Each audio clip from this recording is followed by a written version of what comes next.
ఇక కేరళలోని వాయనాడ్ జిల్లాలో కొండ చర్యలు విరిగిపడిన ఘటనలో సహాయక చర్యలు 6వ రోజుకు చేరుకున్నాయి.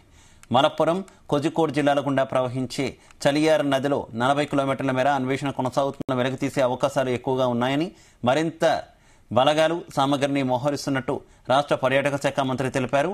ఇక ముండెక్కై, చురల్మలలో కూడా సిబ్బంది సెర్చింగ్ ఆపరేషన్ను కొనసాగిస్తున్నారు.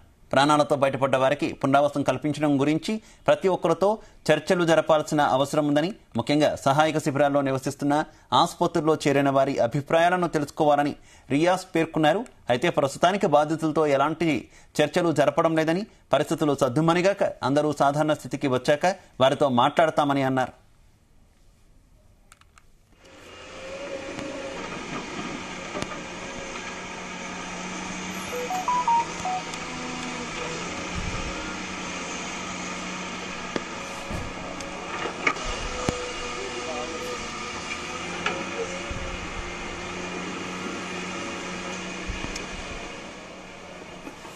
కొండ చర్యలు విరిగిపడిన ప్రాంతాల్లో పిల్లల చదువుకు ఎలాంటి ఆటంకం కలగకుండా చర్యలు తీసుకుంటామని రియాజ్ తెలిపారు. సహాయక చర్యలు తుది దశకు చేరుకున్నట్టు కనిపిస్తుంది.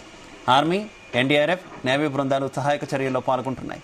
శిథిలాలు, బురద క్రింద ఉన్న వారిని గుర్తించడానికి అధునాతన రాడార్లు, జీపీఎస్ టెక్నాలజీని ఉపయోగించి గాలింపు చర్యలను కొనసాగిస్తున్నారు. భారీ యంత్రాలను సైతం ఉపయోగిస్తున్నారు. నిర్వాసిత బాధితులకు పునరావాసం కల్పించేందుకు రాష్ట్ర ప్రభుత్వం కొత్త టౌన్షిప్ ను ఏర్పాటు చేయనున్నట్టు ప్రకటించింది.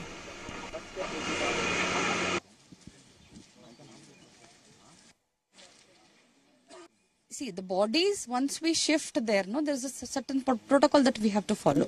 Identification of the body is, see, like we have a list of people who have called us telling that their family member is missing. So whenever a body comes, we give them an opportunity to verify, and they have to establish a claim.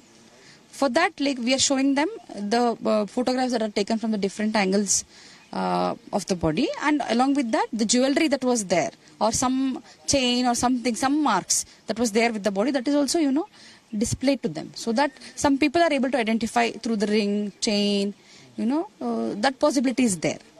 So we are giving an opportunity for them to establish the claim so that they can take the body and do the burials.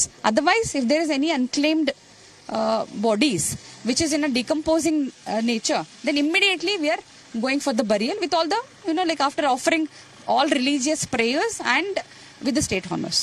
Yes. Thank you. See, the bodies, once we